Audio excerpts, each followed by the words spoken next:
dmt.quadruple0.001.0020. And operator, might you go to page 10 of that?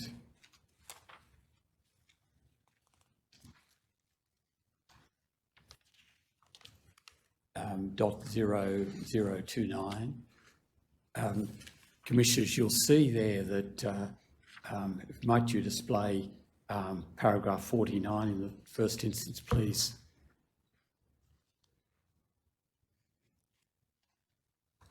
Now, Dr. Mitchell here has identified some matters, and then in the following paragraphs, valuable ideas about key systemic risk factors for suicidality amongst ADF personnel and veteran populations. Operator, might you now go to the next page and display paragraph 58, the introductory part, please?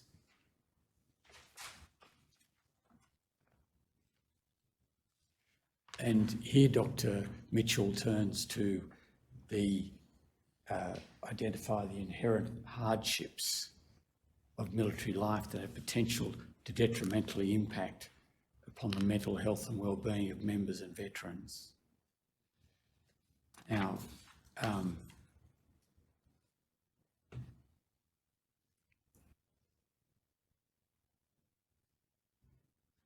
one sees the some important matters addressed there, particularly the severities of discipline. Now, do you want to speak shortly to that, Dr. Mitchell?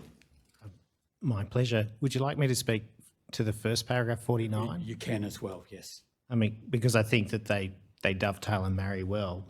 So in terms of systemic risk factors, to briefly distill some of these issues, I think there are a couple of really key points of vulnerability within a person's military career. First, the selection process. Inevitably, there are screening processes, but these processes are by no means perfect. The military is a safe haven and containment for many young vulnerable people that come from prejudicial backgrounds. There may be childhood trauma or childhood abuse.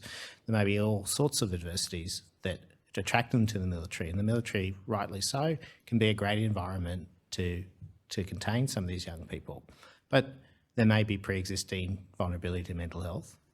The second aspect of it is the rigours of the military life, the training environment, being under the Defence Force Discipline Act, the posting cycles, the need to deploy at very short notice. There's a lot of trauma and stress with being in the military. The third aspect that I've spoken about is the MECAR system, the system of being downgraded and how that may affect your military career. And then fourthly, the transition. And what I'm speaking to broadly is this idea of cumulative complex trauma. I think we tend to pontificate too often on the idea of classical traditional PTSD, that an index thing occurs. You go overseas to the Middle East area of operation, ordnance explodes, and that's your trauma. But the military is more nuanced than that. And I think we don't need to look for any great, huge show. And I think that happens a lot. You know, people are talking about, well, the military's fine, there's no hazing, the military's fine, this person didn't deploy, but that's not the point. There's inherent stresses to being in the military that exist, whether we're talking about peacetime, wartime, or any time. The second aspect of that, I've elaborated on some of those stresses. So the rigours of training, you know, intention to dress, bearing, inspection. I remember being an officer trainee myself, you know, having sleepless nights where you had to do picket for nights on end, or you had to dig a 2 metre by 1 metre by 1 metre trench and live in that trench for a week. There's a lot of stress. There's a lot of fortitude and strength that you can build in these experiences, but if you're vulnerable, it's going to press at them. There's the severity of the discipline, so the Defence Force Discipline Act. People in the civilian world don't understand that military members are under a more severe level of scrutiny. So something that might seem trivial, like walking around with your hands in your pocket in the office. No one's going to care about that, but that might mean the warrant officer discipline comes down on you hard and you're charged with prejudicial conduct. The power imbalance, which speaks to some of the things that Mr Moorcroft has talked about in his statement. A junior other rank will need to submit to the lawful order of a senior NCO to a junior officer, and a junior officer to a senior officer. These hierarchies are important within the structure of the military, but they have their own inherent stresses, and we need to acknowledge them. The stresses of the deployment between 1999 and Interfet in Timor and well into the 2000s, we had multiple operations simultaneously. When I served in the military, Afghanistan, Iraq and the Middle East area of operations, Solomon Islands and Timor, all happened simultaneously. And interwoven with all of those operations were natural disasters and civil crises, and the operational tempo was so high, it cannot but have a bearing on the mental health of the serving members.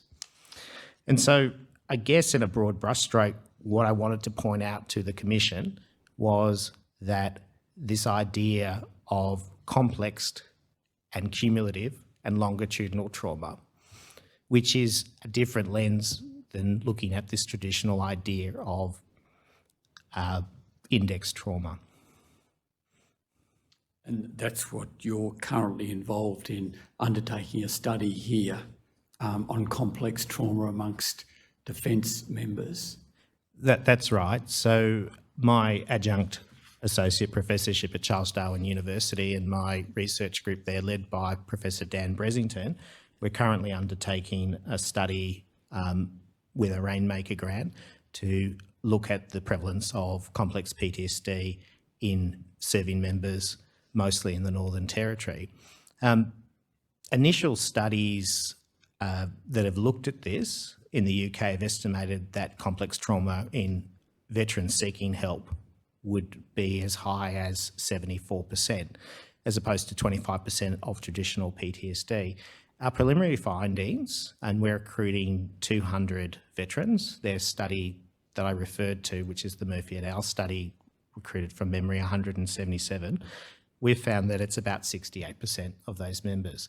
So there seems to be evidence building that complex PTSD is very, very prevalent in help-seeking members. And so there needs to be attention on treatment of complex PTSD. Which the symptom presentation is a little different, and also the nature of the treatment is a little different. It is, and I'm happy to elaborate. I mean, on the Commission, we have a psychiatrist and some non-psychiatrists, and not everyone's going to understand the difference. Traditional PTSD... We might move on. On that topic.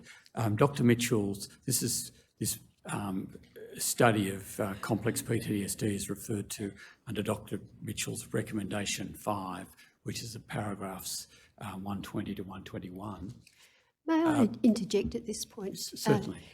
I think one of the difficulties, I really applaud this approach, and it's certainly something that I've observed clinically, but I've had a number of my diagnoses of PTSD rejected by DVA, and it's not my diagnosis, it's the member's injury, because the index event lacks sufficient trauma. And it's so hard to get across in a medico-legal report those nuances of accumulated trauma. So I'm a real fan of thinking about it more broadly as complex PTSD. However, complex PTSD is not enshrined in the Diagnostic and Statistical Manual Edition 5 of the American Psychiatric Association, which is the only classification system that DVA will allow to be used to determine injury. And it is now part of the ICD, International Classification of Diseases 11, which came out in 2019 from the World Health Organization.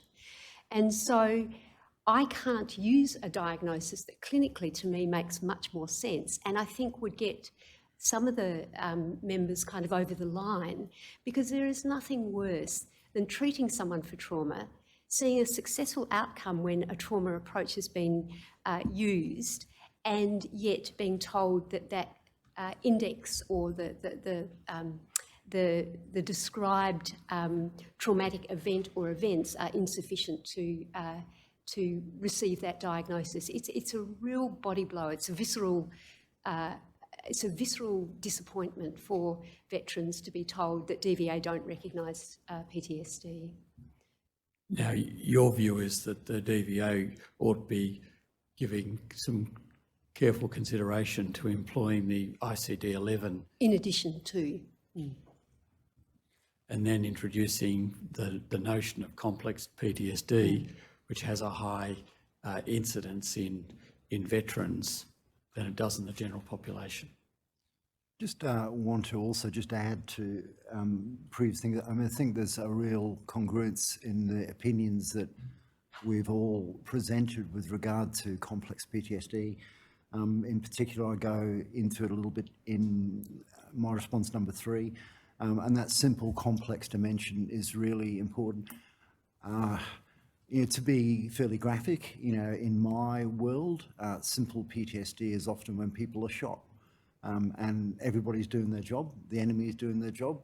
If everybody on the day did their job and the medics came along and stopped the bleeding and the guy was evacuated out, that's horrible, and the person is traumatised by a near-death experience and the pain and the disability that may go along with that injury. But in terms of my world, that's what I regard as simple trauma. What's much more difficult is on the day, if they feel betrayed by their chain of command, if the people who were there didn't do what they were supposed to do. And that adds such a layer of complexity to the physical injury. And often those sort of what's called moral injuries have a far greater impact on an ongoing drip feed way than being shot. So you can recover from that. The bullying and the corruption that one sometimes is perceived by the members is much more difficult to survive.